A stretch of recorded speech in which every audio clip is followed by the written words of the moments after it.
And once again, good afternoon, folks. On behalf of Connie Boland, our Warbirds in Review founder, coordinator, and executive producer, and the EAA Warbirds of America, welcome. This is our 20th year of displaying significant historical aircraft alongside the people who own, maintain, and fly them. Starting from the humble beginnings, the presentations have developed into world-class productions for you, here in the audience, and for people around the world to enjoy. Thank you to those who provide the aircraft and the dedicated volunteers who assist to make this possible. And thank you once again to Ron and Diane Fagan and the Fagan Fighters World War II Museum in Granite Falls, Minnesota, for the beautiful building that you see in front of you that makes this level of production possible. A special thank you to Jim Hagedorn and the Scott's Miracle Grow Company for their long-lasting and continued support. Our mission is to recognize and honor the veterans who serve their country. As we entertain and educate, we continue to record history, heritage, and heroes in their own words. Thank you for being here to be part of the program produced by Scott Guyette and the talented Air-to-Air production team. And now, please direct your attention to the Jumbotron for the video introduction to this program.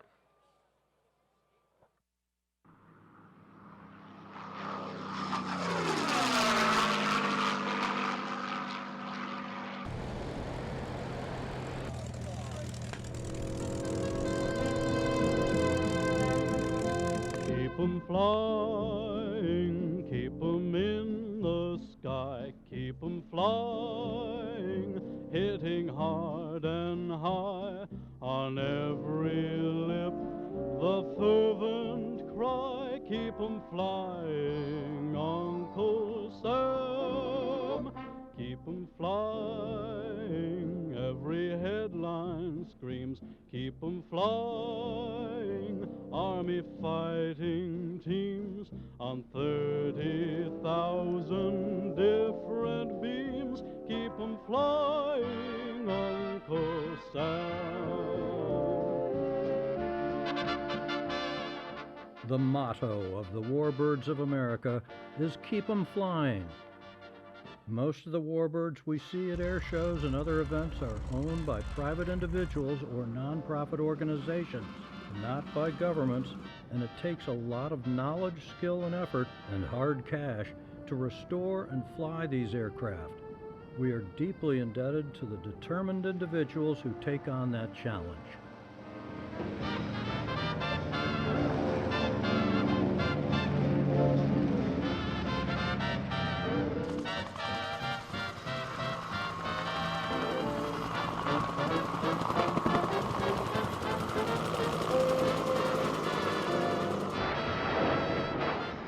Every warbird represents a piece of history, and the goal of the Warbirds of America is to help owners, mechanics, and pilots to restore these aircraft and to share their history by keeping them flying.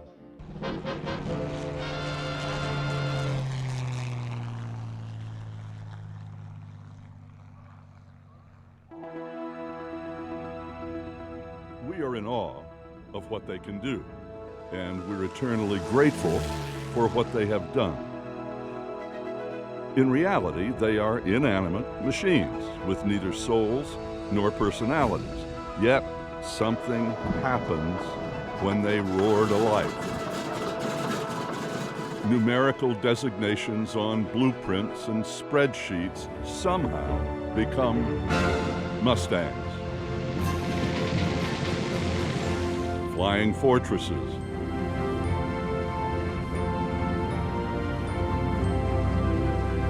Lightnings,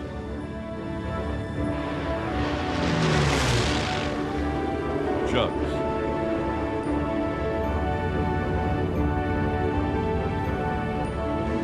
Liberators,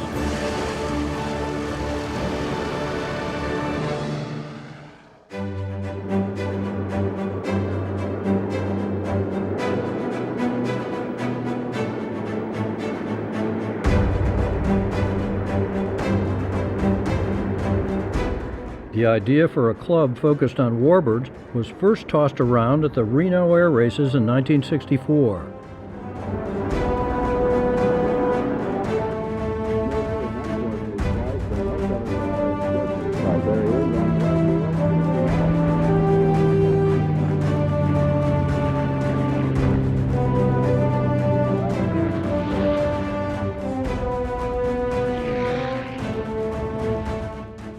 Walt Ulrich Jr. was a Navy commander and a pilot who also raced a Grumman F-8F Bearcat. Walt and several of his friends got together and formed the Warbirds of America, incorporated in 1966 with Ulrich as its first president. Walt is credited with coining the term Warbird.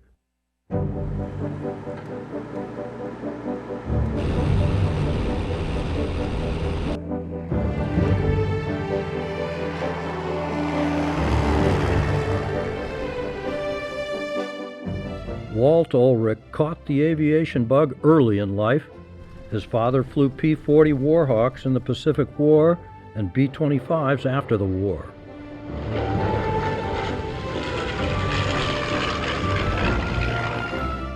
Back home, Walt's father bought a surplus PT-17 Stearman biplane and taught Walt to fly.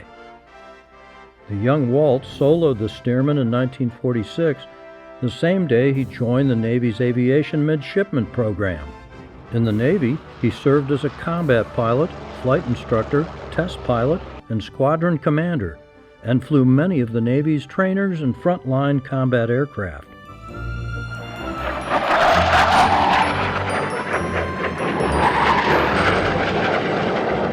He was a production test pilot for the Douglas A-4 Skyhawk and later flew A-4s in Vietnam from the carrier USS Intrepid. Later during the Vietnam War, he commanded a Skyhawk squadron aboard the USS Shangri-La. He finished his 33-year Navy career as a captain and as commander of the Nuclear Weapons Training Group Atlantic. His awards include 5 Air Medals, a Navy Commendation Medal, a Meritorious Service Medal, and the Distinguished Flying Cross.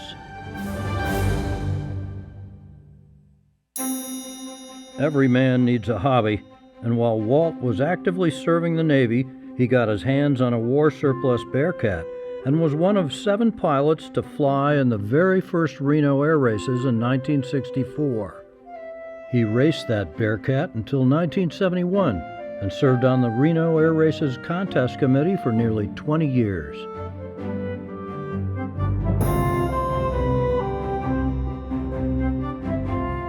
Back in 1965, when Walt co-founded the Warbirds of America, he also bought himself a surplus North American SNJ Navy Advanced Trainer. Walt first flew SNJs at Pensacola, Florida during his Navy flight training.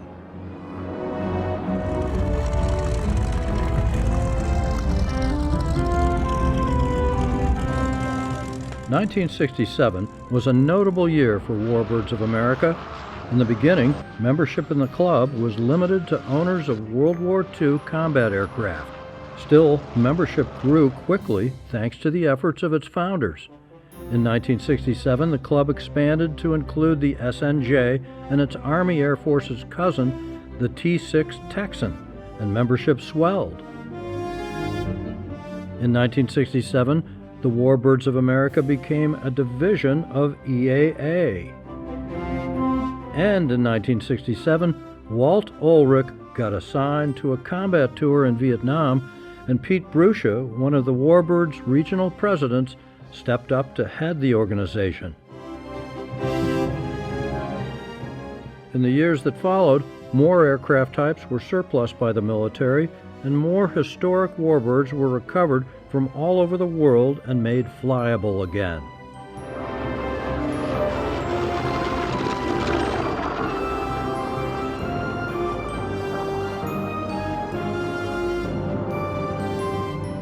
Membership continued to rise as aircraft types were added, and membership was open to warbird enthusiasts. Walt Ulrich remained active in the organization, writing safety articles and training and mentoring scores of warbird pilots. After he retired from the Navy, Walt flew with the Barnstormers air shows, the Geico Skytypers, the Military Aviation Museum, and the U.S. Navy Legacy Flight Program. He was inducted into the Warbirds of America Hall of Fame and Virginia Aviation Hall of Fame. The North American Navy SNJ Advanced Trainer was accepted by the Navy in December 1943 and sent to Corey Field, an auxiliary field just north of Pensacola Naval Air Station in Florida. It spent World War II with several Atlantic training squadrons, and then several decades with various Naval Reserve units before it was delisted and put in storage in Arizona in August 1957. A year later, it passed to the first of 11 private owners before Walt Ulrich bought it in 1966 for a mere $2,150, about $12,000 in today's money. It went into storage while Walt was in Vietnam. 502 was the Modex number of Walt's A4 Skyhawk in Vietnam, and when he returned home, he re-registered the SNJ as November 502 and painted it in the legacy Navy scheme we see today. Over the years, 502 became the best-known SNJ in the country, appearing at air shows and aviation events nationwide. In 2006, as Walt was preparing to hang up his wings, he sold 502 to John Mazza, nicknamed Pappy, Walt's friend and fellow pilot in the Military Aviation Museum. Walt Ulrich passed away, went west, as aviators say, in 2014. As a tribute to his mentor, colleague, and friend, Pappy vowed to preserve 502's famous paint scheme for another 50 years.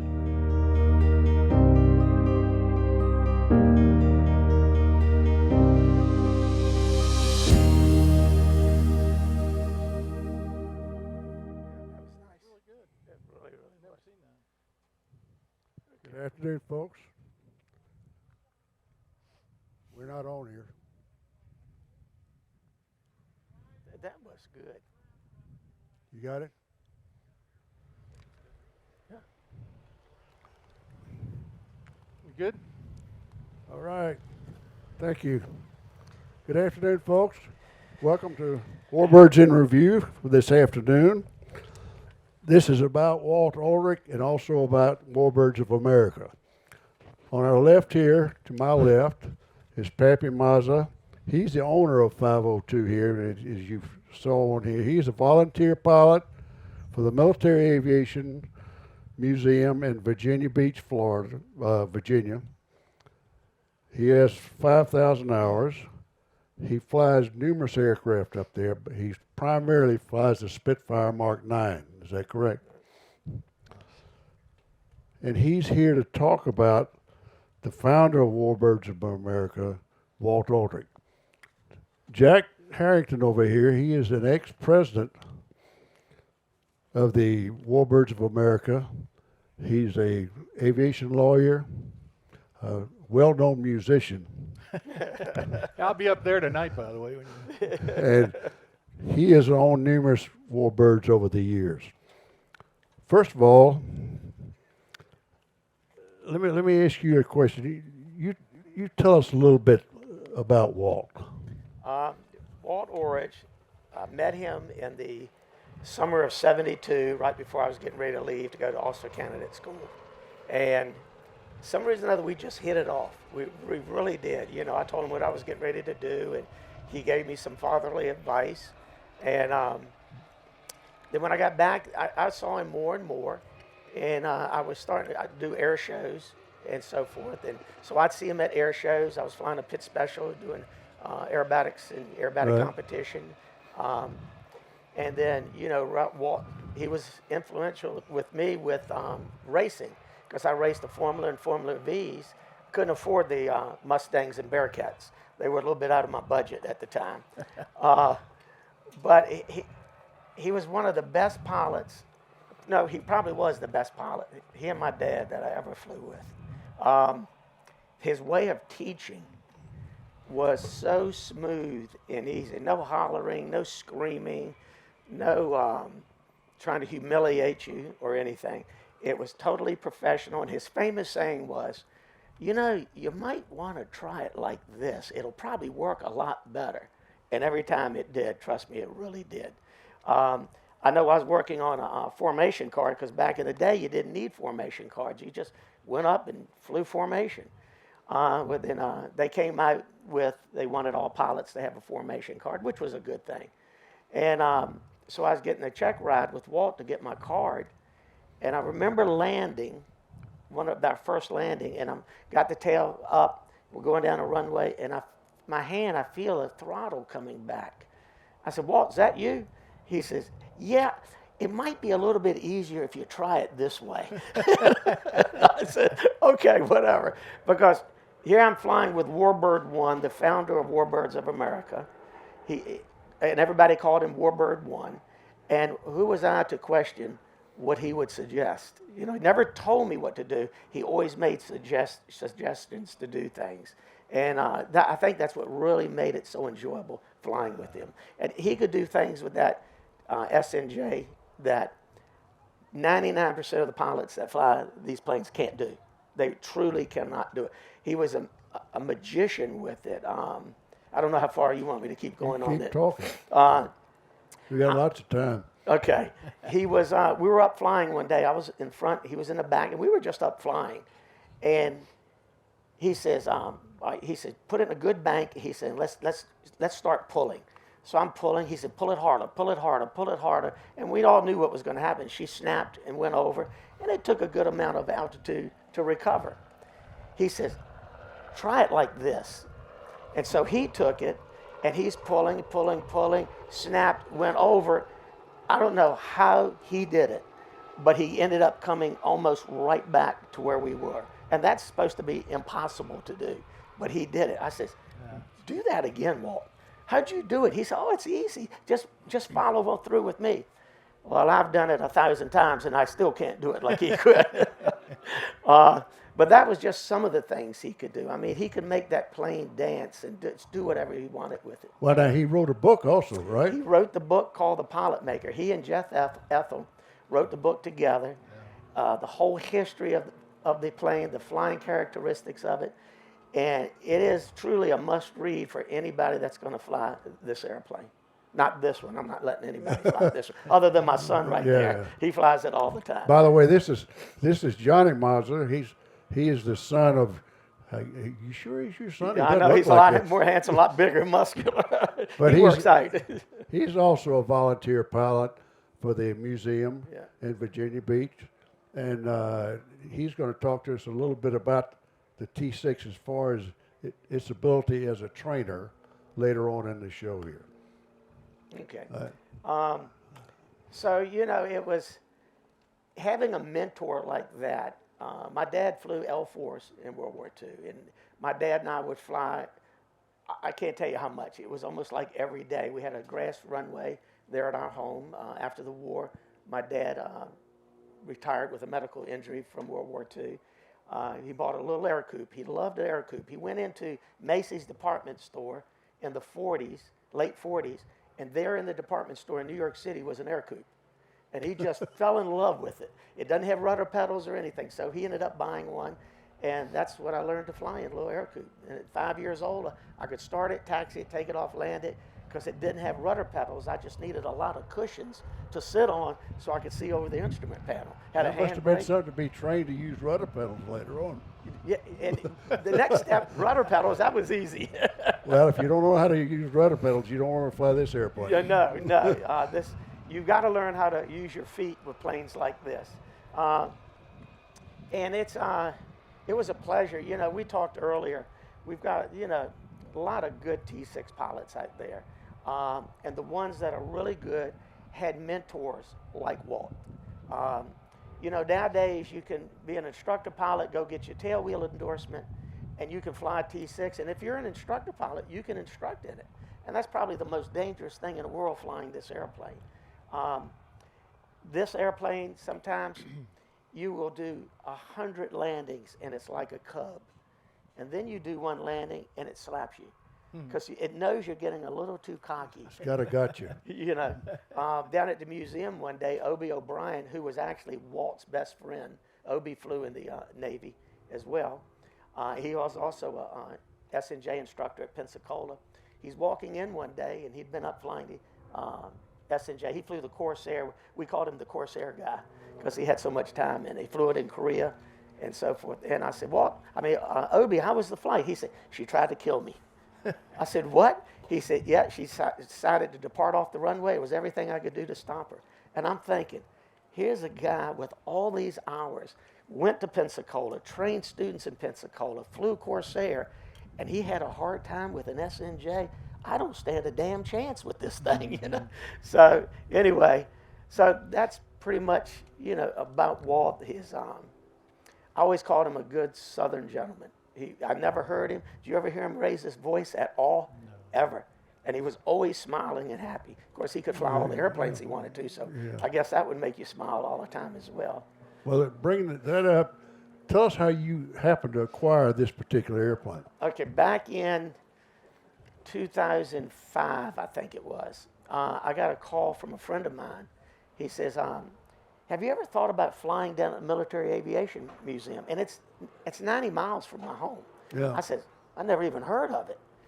And he says, well, it just was a little building out at the Norfolk Airport, but now they bought the Virginia Beach Airport, which was a grass runway, and a general aviation field, and they've just built this big museum there. I said, no, what do they have? And he started telling me the planes they had there. I said, oh my God, that sounds like heaven. He said, well, do you know Walt? I said, I know Walt real well. He says, well, let me tell Walt you're interested. And, you know, Walt never mentioned it to me.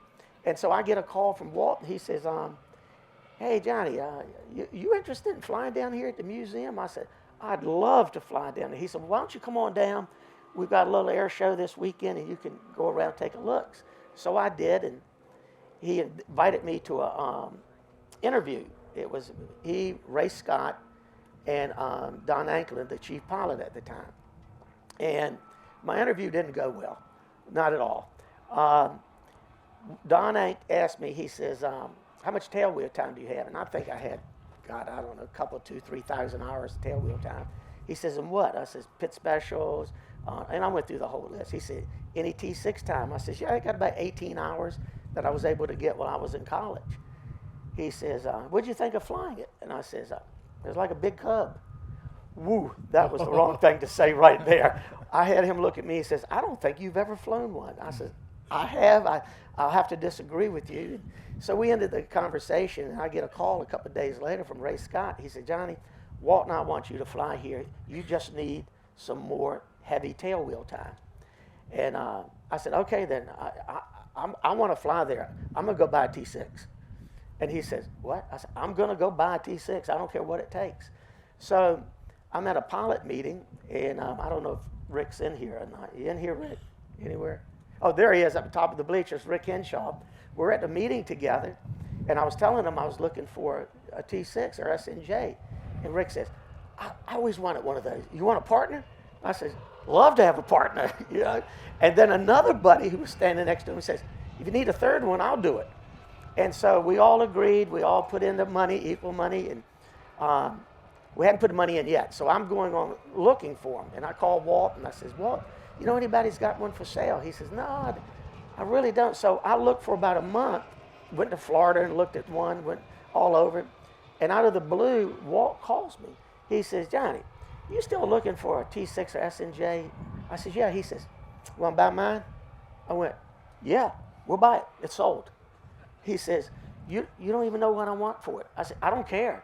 You're the most honorable man like my dad. Whatever the price will be, I know it'll be fair. He says, well, I want to put a new annual inspection on it. I want to put a new battery in it for you, so you know everything is tip-top on it. And he says, give Don a call and talk to him about what he thinks is a fair price. So I called Don, and Don said, what do you think? I said, Don, you tell me. And he did, and he said, how about $140,000?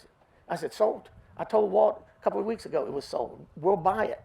And he said, all right, well, I'm going to do the annual. Give me a couple of weeks, and we'll have it ready. So, funny story. I called Rick. I said, we bought a S&J. He said, where? I said, we bought Walt Orange's. He says, you're kidding. Well, that wasn't exactly what he said. But in a roundabout way, it was, you're kidding me. And I said, no. He says, oh, my God. He said, that is fantastic. And I don't know how it happened. You were talking to John Fuentes. John is sitting up there next to Rick. John flies at the museum. He's now the Corsair guy at the museum. And John says, yeah, whose airplane did you buy? And Rick's going, I can't tell him because everybody want to buy this airplane. Because Walt told me, he said, I could sell this plane tomorrow. People want this airplane. And Rick says, I don't know the guy's name we're getting it from. Pappy's handling all of this stuff. So now, John, now you know why you never could figure out who it was. Yeah. And so Walt, he agreed to bring it up to us, at Dinwiddie Airport, Virginia. He came in, did the overhead, perfect overhead, came up and landed, and we're talking about, we signed all the papers, give him the Now, check. how long had he had this airplane already? 40 years. 40 years. 40 years. He had flown it for 40 years. He had flown it for 40 years, other than a short time when he did his tour in Vietnam. Yeah. That was it. And, the whole time we were talking, he was just telling us more things about, we didn't do a pre-buy inspection or anything. We didn't even worry about that because we knew Walt had taken care of this. And so he's going over the plane, and he would never take his hand off the leading edge. It was like, a parent seeing their kid go away. Yeah.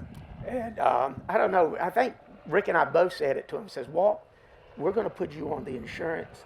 Anytime you want a flyer, let us know. We'll bring it down to you. Never took us up on that offer. So anyway, so he's going along, and he says, you see that formation mirror up there? I says, yeah. He says, 140 missions over Vietnam. That mirror was in my Skyhawk. I said, well, Walt, you want to take that? He said, no, that goes with the airplane. And it was things like that. You would think the guy goes, that meant a lot to him. So I'm giving him a ride back, and we're in the car, and because the storms were coming up, we didn't want to fly it back. And Walt goes, oh, I forgot to tell you something about the plane. And I'm going, oh, God, must have got a cracked spar or something in it. He says, one day, bring a big trailer down to my house. I got a garage full of extra parts for it.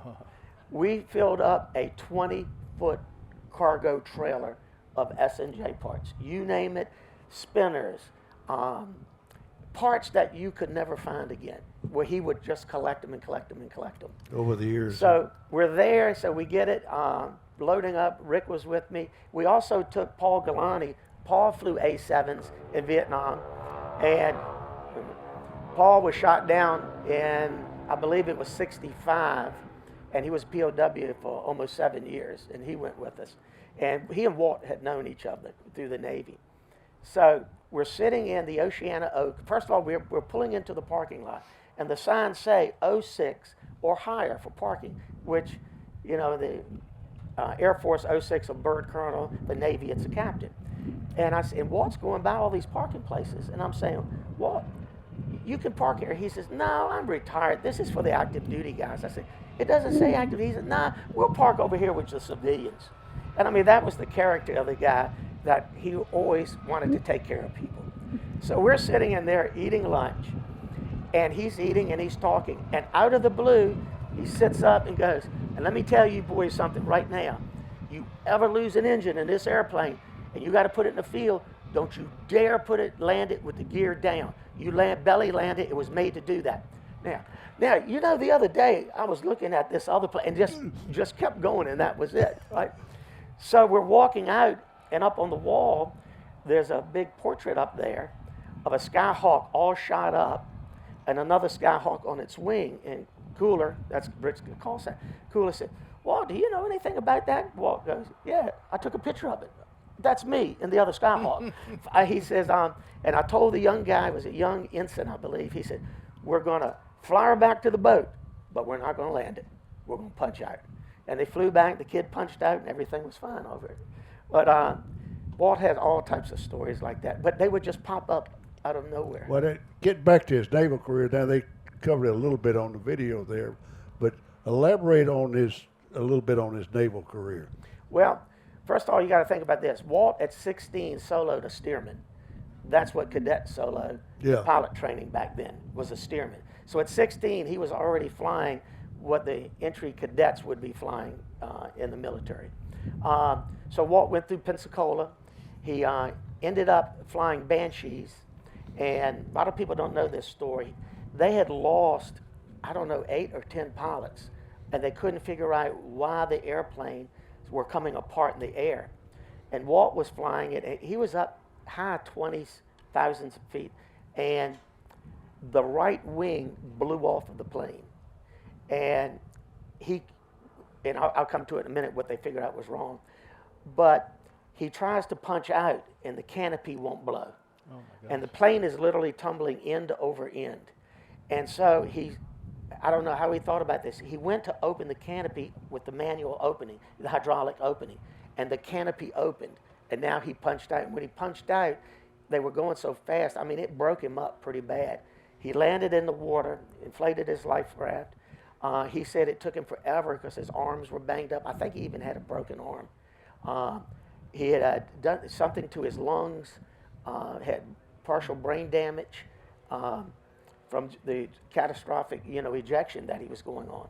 And so he was in a hospital for 6 months during recovery. Made it back, made a full recovery. Went on from there, still flying in the Navy. Ended up, his last plane he flew was the Skyhawk. He loved it. As they called the Scooter. He said it's a little hot rod, And along the way, while most naval pilots only want to fly the jets, here's Walt driving all over the country, saving World War II airplanes.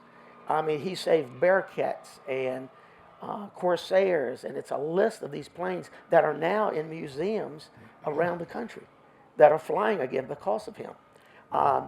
There's a friend of ours that was a petty officer that always hung around with Walt because this guy, he was a mechanic down there, was big into World War II airplanes. And he said it would be nothing to be riding around on base. Walt had a convertible with a propeller sticking up out of the back where the Navy had it and it was surplus. And they just said, take it, we don't need it.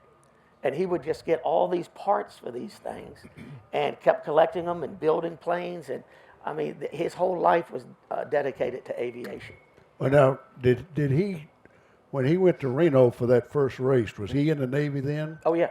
Yeah, he raced while he was in the Navy. Okay, so that he had the Bearcat. Where did he get the Bearcat? I don't know who he bought that from, but think about this. He was a lieutenant in the Navy, and he buys a Bearcat. Usually a lieutenant in the Navy back then was just happy to buy groceries.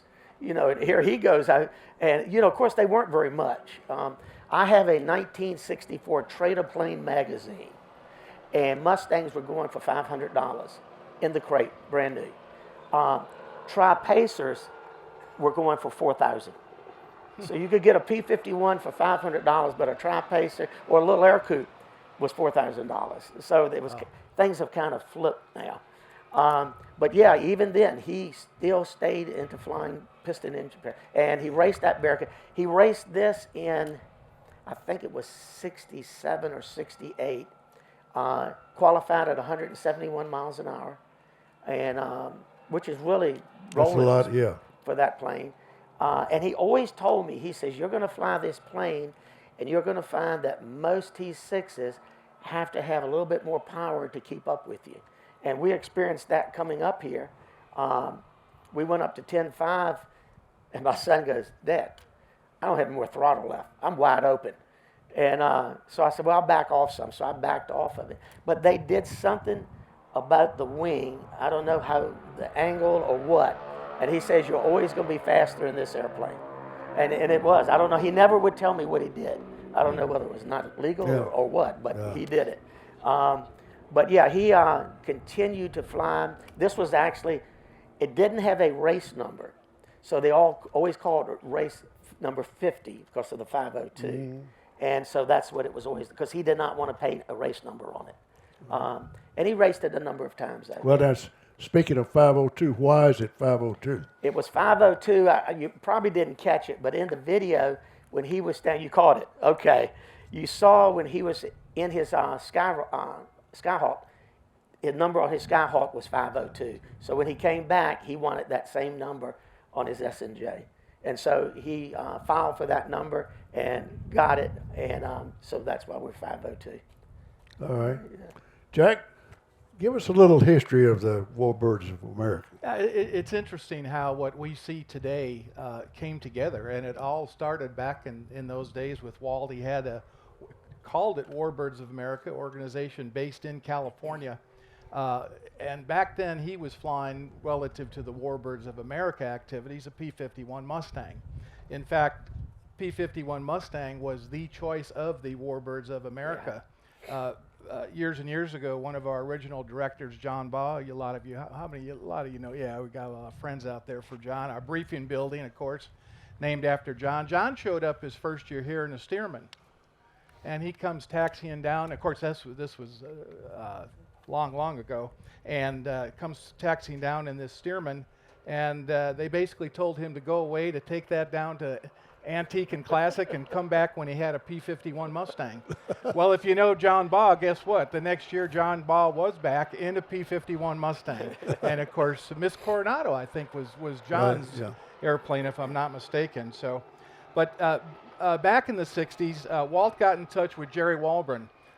Jerry was a P-51 pilot himself, owned one. In fact, these things that I'm talking about, you can go back to the December of 2021 and the January, February of 2022, and there's an article that Jerry Walburn had dictated, which I edited and wrote, and that's where this information comes from.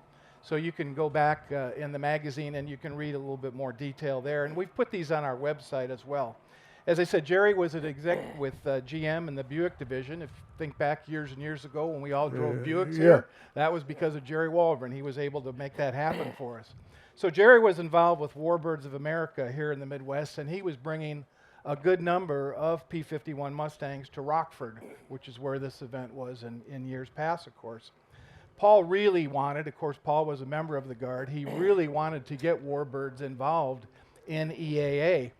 In fact, so much to the point, and what he did for us, we call him, if you look in the magazine, Distinguished Warbird Leader. Walt is Warbird 1 and Paul is Distinguished Warbird Leader. And he was quite pleased when we gave him that title. But a lot of the EAA members said, why do you want these Warbirds? We're a popular mechanics home builder type of an organization. And Paul said, we need to diversify. We need to bring more general aviation into EAA, and of course that vision all those decades ago, just look around you, you can see that obviously that did happen. So Walt was very, very much involved with Warbird owners out west, Arizona, California, Texas.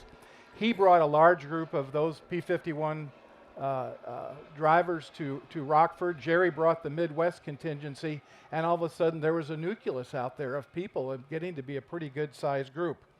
Walt was very smart. I'm interested you talk about the parts in that, because one of the things that Walt realized that if they were going to keep these airplanes flying, they needed parts, they needed manuals, they needed to know all about the airplane.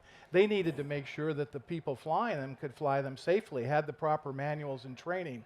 And that was very insightful of him to do that, because that was part of the impetus for bringing together the Warbirds of America organization, so the pilots could take care of those resources. As we said, Walt was called on active duty, and at that point, there was another group out there, Bob Hoover. Some of you might have heard of Bob Hoover. Bob was running an organization called the Mustang Pilot Society. So the California contingent of Warbirds, the Midwestern, and then Bob's organization, all of those came together to become Warbirds of America. And again, Rockford was their meeting place. Paul really felt it would be necessary, if Warbirds were to have success, to have a home. And at that time, Paul had the EAA organization over in Hales Corners, Wisconsin, had a small museum over time that grew before they came here. So Paul offered to open up EAA to the Warbirds of America, and they realized, that Warbirds of America, that it made a lot of sense. EAA had a staff, they had print facilities, they could carry out Walt's vision of wanting to get information out to Mustang pilots in the community. And so they eventually organized a corporation here in Wisconsin, and still today is obviously a big part of what we do is the resources and the backup of Warbird aviation. Warbird aviation is not easy. There are a lot of people in governmental positions that do not think that civilians should be flying these airplanes. And of course, in response to that, this is why we have the training, and this is why we have NATA and organizations like that, so that we can bring these resources together and allow for the safe operations. Because as we always talk about the ice cream parlor event out there in California. It was I think it was a jet, wasn't it? that went into a- F-86. And that the F-86, and that really threatened the entire warbird movement. We almost lost it, but because Paul had built such credibility with the FAA in Washington D.C., initially starting from the home builder side, he was able to step up for us and really helped save the operation. Back then, the FAA came up with a new category, the limited category, because these weren't civilian airplanes. Cessna wasn't making them. They were made by North American Aviation for the military. And the limited, it allowed us to fly the airplanes day, night, VFR. You could do instruction. You could basically fly it like a production aircraft, but not for compensation and hire. That limitation even exists today. So again, Paul was able to build that credibility with FAA, make these airplanes useful for us, and that same spirit and that same foresight that Wald had still carries on today with Warbirds of America, working with our advocacy staff that we have here in Oshkosh. We meet with the FAA once a year. They come up here in February. We get them out of DC, and a part of that meeting, it's Sport Aviation Summit, but one of the segments in that meeting every year is about warbirds and warbird issues.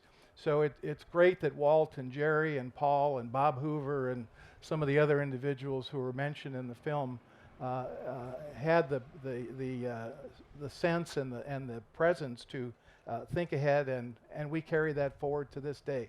So again, as I say, if you want to go back, get a little bit more detail on this, there's some good stories. One about Jerry Walburn working on his P-51 Mustang canopy in his wife's oven, and that didn't go so well, but I'll let you read about that in the... I guess that thing smelled pretty nasty anyway, so... But yeah, so that's just a little of oversight of how what we see today, how that came together. Well, I guess it's a good thing that the board of directors have an aviation lawyer to deal with the FAA, right? Well, I suppose so. Yeah. Johnny Hollywood. I'll say Hollywood. Tell us a little bit about the T6 as far as how you feel it is as a trainer for bigger airplanes like you fly now. So the T6 is definitely a good building block. There's no doubt about that. Everybody always used to tell me that, and too, I'm sure everybody, here that, has flown one or hasn't, I'm sure they've heard that the T6 can be a really squirrely airplane. Y'all touched on it earlier. You can fly this airplane 100 hours, do 100 landings, and no issue. And then one day you're out and everything's going great, and you land and it starts drifting one way, and it really lets you know who's in charge, and you need to literally be on your toes constantly when you're flying this airplane. It's not one that when you land and you're still rolling out, you're trying to fiddle with the flaps and all that. You want to, get it completely under control, and off the runway before you start, doing anything else. With that, as far as, me personally, growing up in aviation and, buying my own T6 and flying it, it really teaches you, obviously, a lot of stick and rudder. There's no doubt about that. You're using it constantly on this airplane. Power plant management, people who have never flown a radial and, they're jumping in something like this for the first time, it'll teach you that, to prepare you for the other, bigger warbirds out there. It is the old saying, and it's true, once you fly this, you can pretty much fly everything else. This is definitely harder. Mike Spalding, who's sitting behind us, he's the chief pilot at the museum we fly with. When he checked me out in the AD4 Sky Raider, his exact words were, "It's going to be like a big Cub compared to the T6." So, but yeah, it's definitely a good building block if you're going to get into any of the bigger, faster warbirds. There's no doubt about that. So you're saying the Sky Raider is a good trainer for the T6? Pretty much, yeah. Yeah, that's exactly right. I mean, landing and taking off, other than obviously the torque of the engine, it's a night and day difference. But the, it tracks pretty much straight down the runway, compared to this, you're constantly thinking about it all the time. Why do they call it the Texan?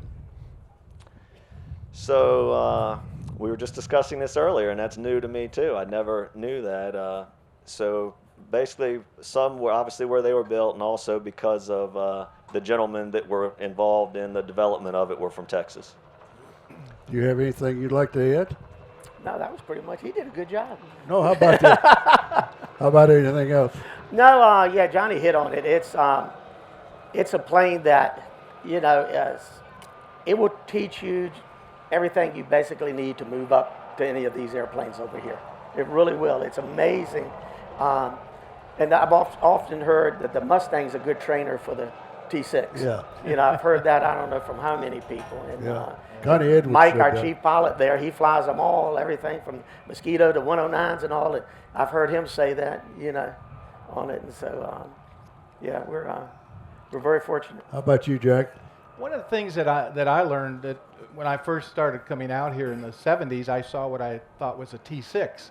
But then I learned later that there's some different versions. And why don't you tell the crowd about some of those other versions of the T6? Well, you've got, like, this is an SNJ5. Okay, SNJ. Yeah. Okay, and so the difference between this one and, say, an SNJ4 is that was 12 volt, and this, they went to 24 volt. This is a 1943. It has what's called power push on it. So you just don't grab the gear lever and pull it up. You have a lever that you push, and that activates your hydraulic system. Then once your pressure builds, then you can pull it up and your gear will come up. When it comes to putting the gear down, a lot of guys will push the power push and then put the gear down. I never do. I like to put the gear down and let them free fall without the hydraulic system. That way I'm doing an emergency extension basically every time. And then once they're down, I can see the locks, then I hit the power push to bring the pressure up to lock them into place. Which branch flew the SNJ? Navy and Navy. Marines. Right, and then How of about- course our neighbors up to the north. If you ever see a T6 that's got a big old muffler hanging on the Yeah. side of it, what do we got going there? We've got a Harvard. That's what we have there. Couple of things are different on it. First of all, it doesn't have a regular stick. It has what's called a spade grip. Same thing we have in our Spitfire. And it's a round ring, and you hold it like this. Got it in the Mosquito. I think all the British planes had it. Don't you have that in Mosquito? No, you don't. You've got a regular stick in there. And people say, the pilots go, how do you like flying with a ring? I said, how do you drive your car? I said, and the neat thing is the whole stick doesn't move, only this much moves, it pivots. So the Harvards had that same thing with them. And then the model Johnny flies, he flies a G model. And the G model is what they did is after the war, they took the T6s, you know, DCs, E's, whatever, the different models, and they sent them back to North American, and they updated them. They did a number of updates. One of the things is they eliminated that power push. So now, just like a Mustang, you pull the gear up, you put the gear down. So it made it one step. They made it closer to what the cadets would actually be flying in the future. They have got 110 gallons of fuel.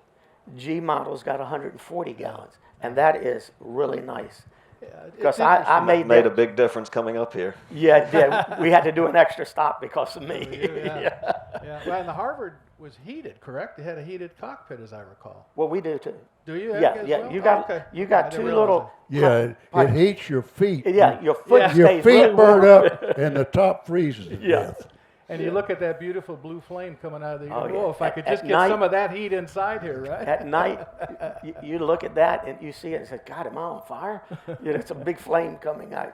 But yeah, the G models, they use those, God, all the way through. I can't think up to the mid 50s. Well, my last class was T6s, and they were G models. What year? 1954. Okay, so right after Korea. Is Yeah, pretty yeah. much when they switched over. Yeah. And they went to the T-34. They went to the T-34. They were disappointed that they went to the T-28, T-34 yeah. because any idiot could fly a T-34. We The hope there's guys no would- T-34 the guy- pilots here. No, the guys would get out of the T-34, and the ones that went to multi-engine B-25s, they couldn't fly. Yeah. So the Air Force didn't keep the T-34 very long. Yeah.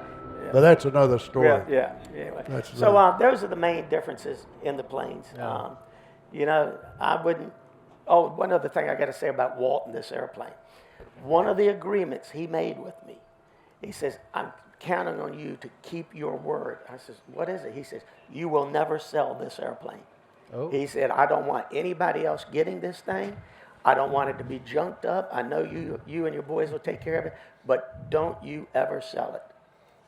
And I guess it was, and I said, no, Walt, I said, it'll go to my son. You know? I guess Johnny was really grinning when he heard Yeah, that, he wasn't did like that idea. But he went out and bought his own T6. Yeah.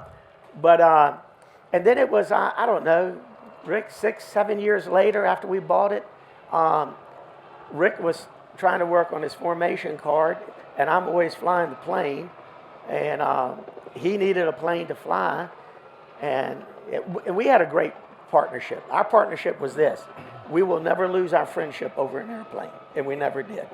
And Rick says, I'm gonna buy my own. I want you to buy me out. I said, all right. We're still friends. Oh, hell yeah, we're friends. And the other partner, Charlie Lamb, says, yeah, I want to get out of too, because he never flew it. He's the best partner in the world. Never flew it, paid us every month. Couldn't beat that guy. So Rick got his, he's got it here, beautiful, painted Marine Corps colors. And I bought it. And prior to them buying, me buying them out, we had her painted. And so we didn't say anything to Walt. So when we got it painted, we brought it back. And I called Walt. I said, Walt, what are you doing today?